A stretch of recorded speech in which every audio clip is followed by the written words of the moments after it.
Y a segundo grado. Ciencias. Física. ¿Qué es una fuerza?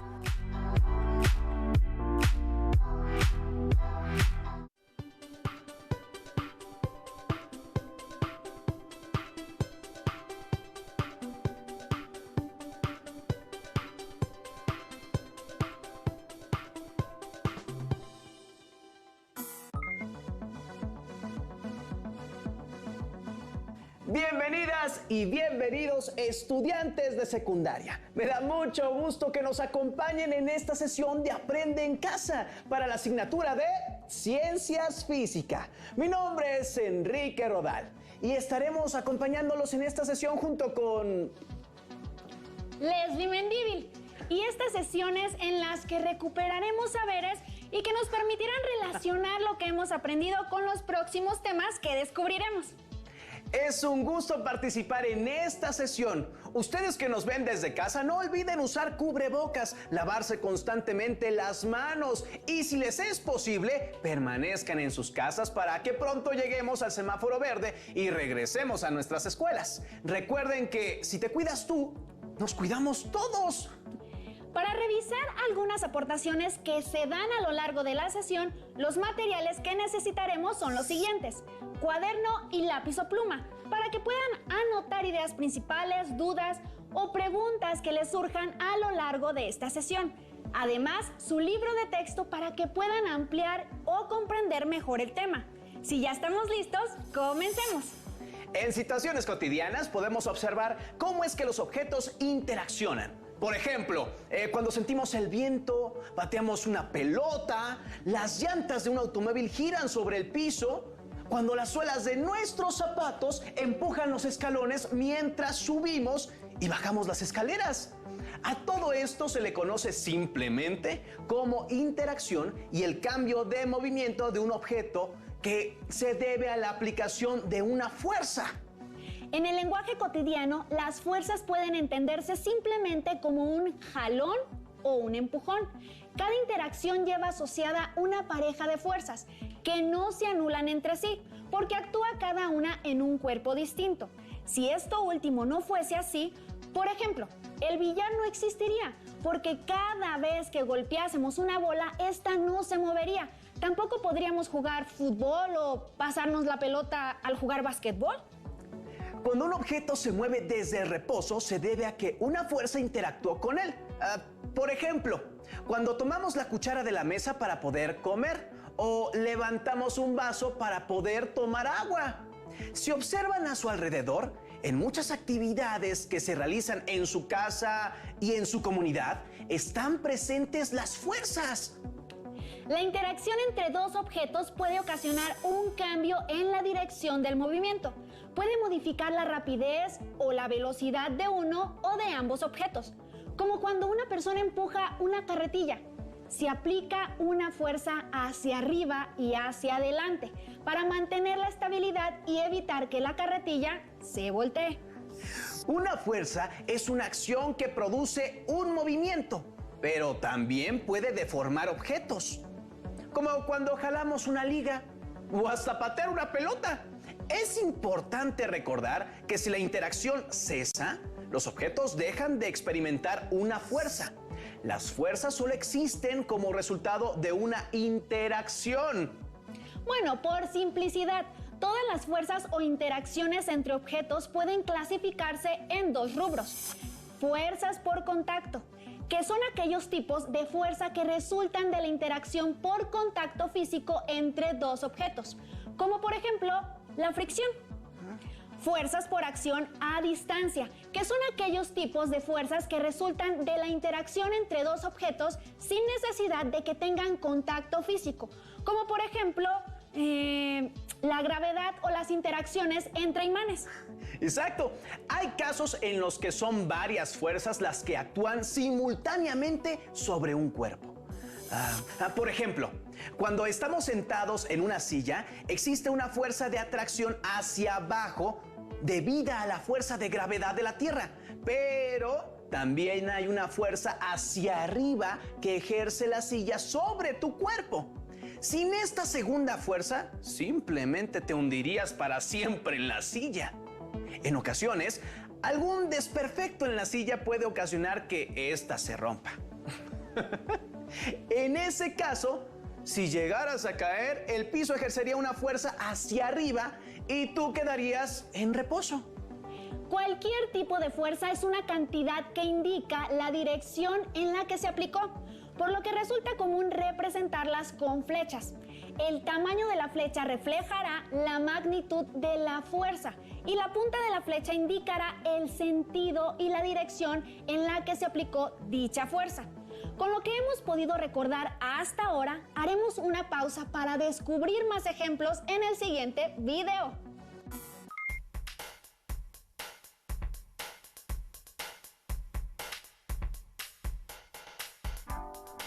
En todos estos casos, se ven involucrados distintos tipos de fuerzas que producen movimiento, como resultado de una interacción entre dos objetos. Diariamente, tenemos la oportunidad de observar cuerpos en movimiento. ¿Por qué se mueven? ¿Es posible predecir hacia dónde lo harán?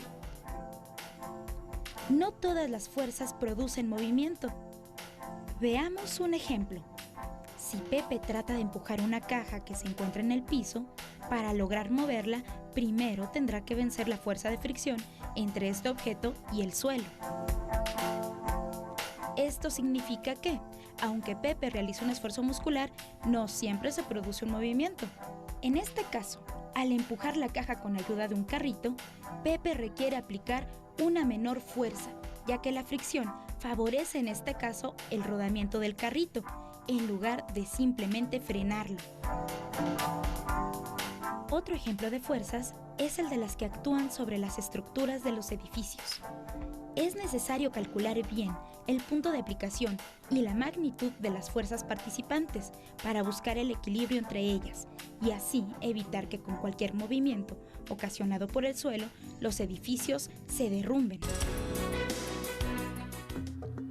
¿Sabías que la escultura de Coyolxauhqui, diosa de la luna y hermana de Huitzilopochtli, fue descubierta en el centro de la Ciudad de México, al pie de la escalinata del Templo Mayor? Esta monumental escultura, testimonio de nuestros antepasados, fue restaurada meticulosamente por expertos en el lugar donde fue descubierta. Sin embargo, si para esta restauración hubiera tenido que ser trasladada a otro lugar, el movimiento hubiera requerido mucha precaución. Habría que considerar su tamaño y su masa y aplicar las fuerzas necesarias para ello. El traslado habría podido lograrse con 2 grúas cuyas fuerzas permitieran levantarla y colocarla en el lugar de restauración.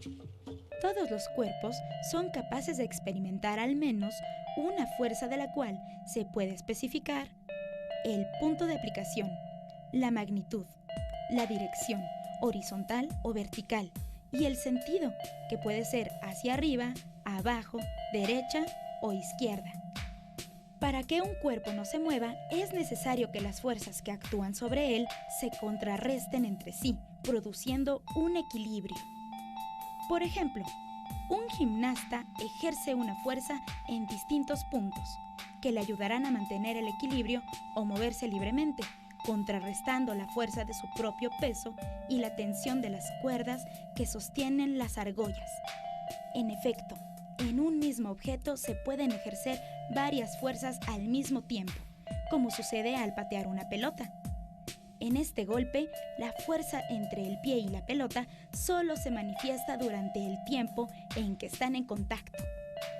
Cuando la pelota rueda por el suelo, después de ser pateada, experimenta 2 fuerzas equilibradas, el peso de la pelota y la fuerza que ejerce el piso sobre esta. Además, es frenada por la fuerza de fricción del pasto. Podemos observar cualquier objeto a nuestro alrededor para darnos cuenta que las fuerzas provocan el estado de reposo o de movimiento de los cuerpos.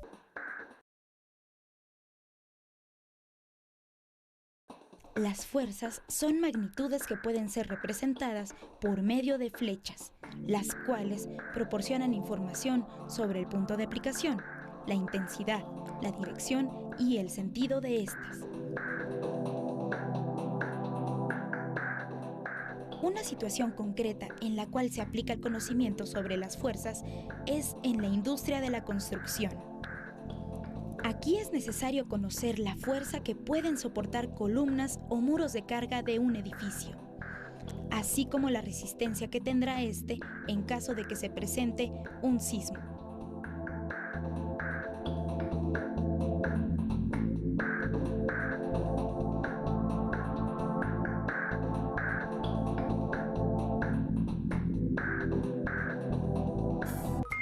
Cada que observemos una interacción entre dos objetos, debemos tener en mente los siguientes 4 conceptos: equilibrio, inercia, masa y peso.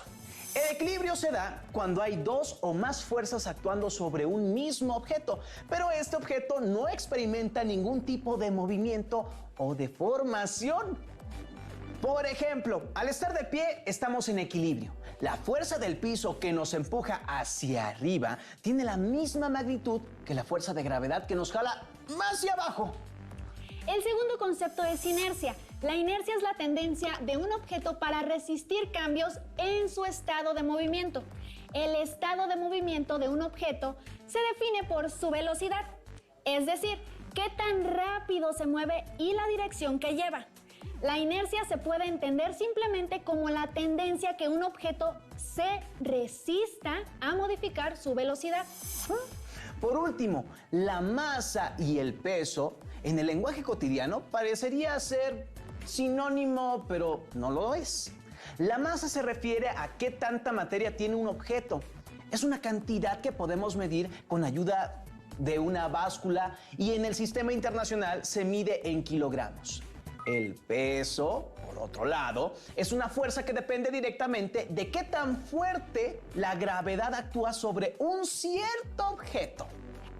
El peso, como el resto de las fuerzas, se mide en el Sistema Internacional de Unidades, en newtons. Esta unidad debe su nombre al gran científico inglés del siglo XVII, Isaac Newton, que en su obra titulada Principia Mathematica explicó en una variedad de leyes cómo es que los objetos se mueven o no se mueven de la forma en la que lo hacen. Estas 3 leyes se conocen simplemente como las 3 leyes de Newton. La primera ley de Newton, conocida como la ley de inercia, dice que un objeto permanece en reposo o en movimiento con la misma rapidez y velocidad a menos de que actúe sobre él una fuerza externa. En otras palabras, los objetos tienden a permanecer en su estado de reposo o movimiento. Esta ley de Newton explica que no es necesaria una fuerza para que un objeto permanezca en movimiento. La segunda ley de Newton explica la relación entre la fuerza, masa y aceleración.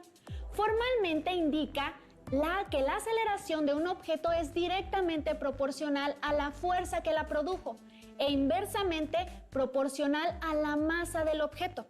En otras palabras, es necesario aplicar una fuerza grande a un objeto de masas grande para detenerlo o moverlo, o bien aplicar una fuerza grande para que un objeto cambie considerablemente su velocidad. Y la tercera ley de Newton es quizá la más popular. Es conocida como la ley de acción y reacción y dice que para cada acción habrá una reacción con la misma magnitud, pero en sentido opuesto. Esto significa que cuando hay una interacción entre dos objetos, hay un par de fuerzas actuando sobre dichos objetos. La magnitud de las fuerzas será igual, pero su sentido será opuesto. La primera ley explica por qué los objetos en reposo permanecen en la misma posición hasta que, por ejemplo, los levantamos o empujamos.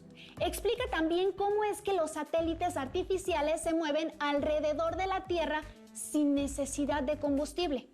Explica por qué si pateamos una pelota y esta rueda por el pasto hará que eventualmente la pelota se detenga.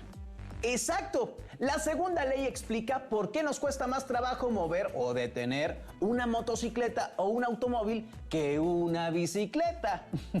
Nos explica también por qué si pateamos una piedrita podemos moverla, pero si le damos la misma patada a un ladrillo terminamos lastimándonos el pie. La tercera ley explica por qué cuando caminamos avanza hacia adelante mientras nuestros pies empujan hacia atrás. Explica también por qué cuando un arma dispara podemos ver que el proyectil va hacia adelante mientras que el arma recula hacia atrás. Como hemos visto, estas sencillas 3 leyes explican el movimiento de los objetos y por qué es que se mueven como lo hacen. Veamos el siguiente video para tener más detalles de las 3 leyes de Newton y conocer otros ejemplos que las ilustran.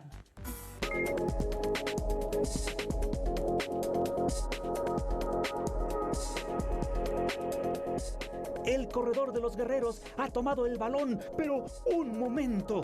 Todos están experimentando en carne propia los efectos que se explican con las leyes de Newton, incluso el propio corredor. Hay algunos jugadores en el terreno de juego, pero afortunadamente no ha habido consecuencias que lamentar. Con esta última jugada hemos llegado a la primera mitad. Regresamos después de un breve descanso para conocer quién será el ganador de este torneo juvenil de fútbol americano entre los guerreros y los azucareros.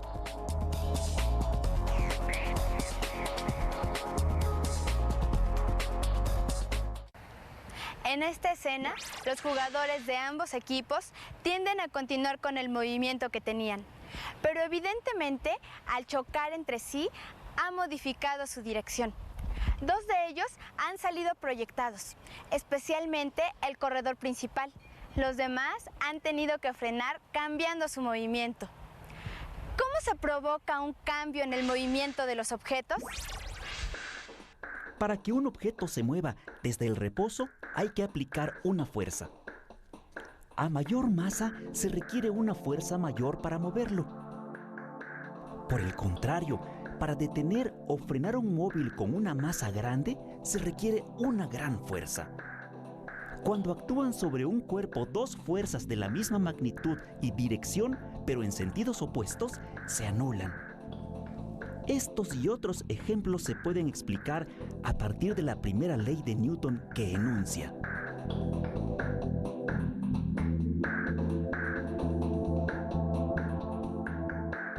todo cuerpo permanece en estado de reposo o movimiento rectilíneo uniforme a menos que una fuerza externa actúe sobre él.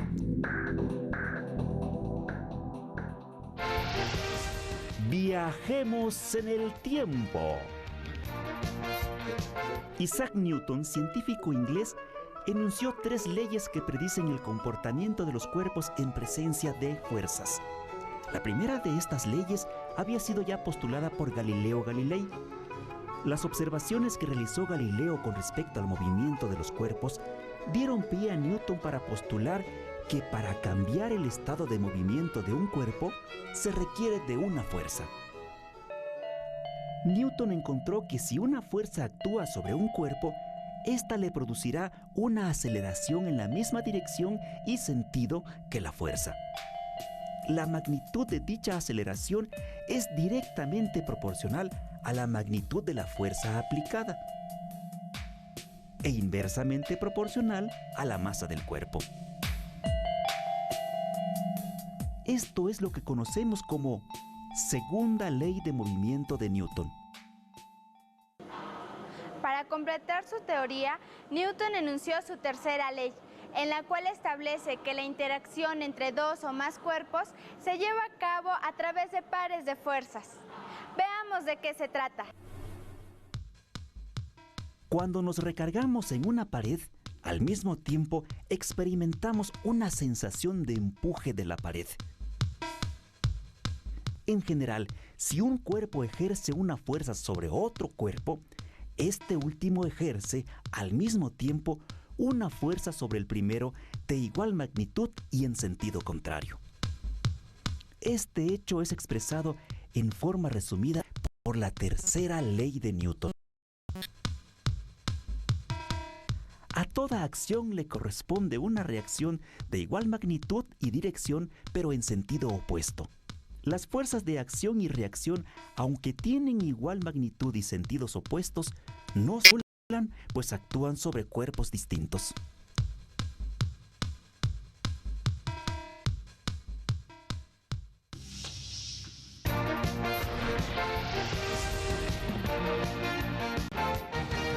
¿Sabías que todas las actividades deportivas que realizamos están estrechamente relacionadas con la física? En algunos deportes, como el lanzamiento de jabalina, el atleta ejerce con el brazo una fuerza sobre el proyectil y lo acelera, desde el reposo hasta el momento en que lo suelta, tal y como lo señala la segunda ley de Newton. Y en el tiro al blanco se está expresando claramente la tercera ley de Newton, pues cuando el proyectil es disparado, el tirador experimenta en el hombro una fuerza de igual magnitud y en sentido contrario a la fuerza que expulsó la bala.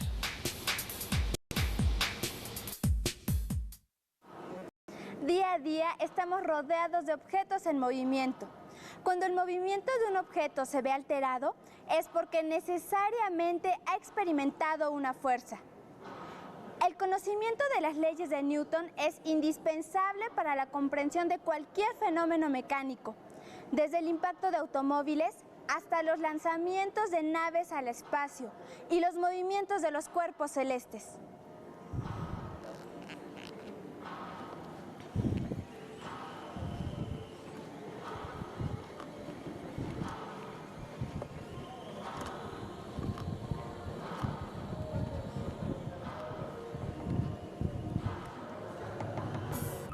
Bueno, Enrique, ya casi para terminar con esta recuperación de saberes, nos gustaría que con ayuda del siguiente video elaboren un mapa mental en su cuaderno. Esto les ayudará a que con sus palabras plasmen en su cuaderno lo que hemos visto en esta sesión. ¿Y ahora tú? ¿Qué te preocupa? Ay, sigo dando vueltas a la clase. Es demasiada información. Además, el profesor quiere que prepare una exposición en 2 días con todo eso. Tranquilízate. A ver, ¿cómo podemos simplificar la explicación del tema para demostrar lo que aprendimos o para estudiar mejor? Con un diagrama conceptual. Primero, debemos de tener claro qué es un diagrama conceptual, ¿de acuerdo? Exacto, es como un resumen, pues rescata aspectos importantes de un tema. En este caso, los conceptos se acomodan en un esquema, cuya función principal es transmitir información visualmente, de la manera más sencilla y directa posible. ¿Qué les parece si elaboramos un diagrama sobre el tema que acabamos de ver en clase? Para construir un diagrama conceptual, lo primero que necesitamos es tener claro el tema, es decir... Las fuerzas. Exactamente. ¿Tienes tus apuntes? Sí. ¿Y tu libro de texto? Lo tengo. La característica principal de un diagrama conceptual es que se construye con un orden jerárquico, es decir, se parte de un concepto o idea general que después se relaciona con otros conceptos o ideas más particulares. Como ya tenemos identificados los conceptos, ahora los colocamos en círculos, óvalos o rectángulos, y luego los unimos con líneas o flechas que contengan palabras de enlace. ¿Qué son las palabras de enlace? Son las palabras que sirven para conectar las ideas. Los pasos generales para elaborar un diagrama conceptual son: tomar el contenido de tu libro de texto, tus apuntes o tus conocimientos. Decidir cuál es el concepto principal. Identificar los conceptos clave. Ordenar los conceptos de manera jerárquica. Organizar las ideas con figuras y líneas. Y hacer los ajustes finales al diagrama. Ahora, apliquemos estos pasos para hacer un diagrama sobre el tema que te está quebrando la cabeza. Después de haber estudiado el tema, elegimos el concepto o idea central, en este caso, las fuerzas. Continuamos eligiendo una idea particular que puede ser la definición de fuerzas, la cual es acciones que producen movimientos, cambio de dirección o deformación de los objetos, y la escribimos dentro de otro óvalo. Posteriormente unimos ambos óvalos con una línea. ¡Ya sé! Las fuerzas son el tema central. Ajá, muy bien. Continúa. Y entre ambas líneas va la palabra de enlace, ¿no es así? Vas recordando cómo se hace. Ahora, ¿cómo relacionas las fuerzas con la idea siguiente? Las fuerzas son las acciones que producen los cambios. Así es. Entonces, ¿cuál es la palabra de enlace? Son. Por eso queda de la siguiente manera: las fuerzas son acciones que producen movimientos, cambios de dirección o deformación de los objetos. Así es. De este modo, la palabra de enlace conecta ambas ideas. Con mucha frecuencia, la palabra de enlace es un verbo. En fin, es la manera de conectar dos ideas. Ahora vamos a anotar más conceptos asociados, describiéndolos brevemente. Esto se va viendo menos complejo. Te lo dije. Es importante jerarquizar, es decir, ordenar las ideas en conceptos secundarios, terciarios, etc. Para esto, colocamos las ideas más generales en la parte superior de la lista y las más específicas en la parte inferior. Entonces, anotamos los dos tipos de fuerza, de contacto y a distancia, usando palabras de enlace, descriptores breves y ejemplos de cada tipo. De acuerdo. Ok, ahora continuemos agregando ideas.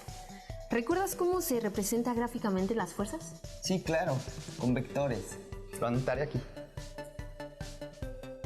El diagrama conceptual se va completando al añadir ideas dentro de óvalos conectados con líneas, definiendo la ubicación correcta para cada idea e insertando las palabras de enlace. Podemos enriquecer el diagrama si añadimos que la unidad con que se miden las fuerzas es el newton. Por último, en nuestro diagrama podemos mencionar cómo las leyes de Newton explican la relación entre las fuerzas y el movimiento de los cuerpos. Ten en cuenta que el diagrama conceptual es dinámico, es decir, podemos adaptar su forma conforme añadimos ramificaciones con ideas y definiciones nuevas. Ahora comprendo mejor los diagramas conceptuales. Estos contienen información básica organizada y necesaria para comprender una serie de ideas y la relación entre ellas dentro de un tema de estudio. Esto me va a servir perfecto para mi exposición. O para estudiar para el examen. ¿Examen?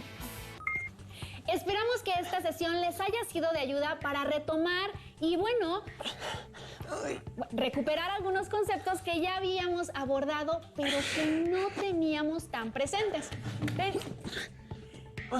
Recuerden consultar su libro de texto, así como investigar y resolver las preguntas que se realizaron a lo largo de esta sesión, para que puedan conocer más y resolver las dudas que pudieron surgir. Les agradecemos su presencia en esta sesión y a todas y todos nuestros estimados estudiantes los invitamos a encontrarnos en la siguiente ocasión.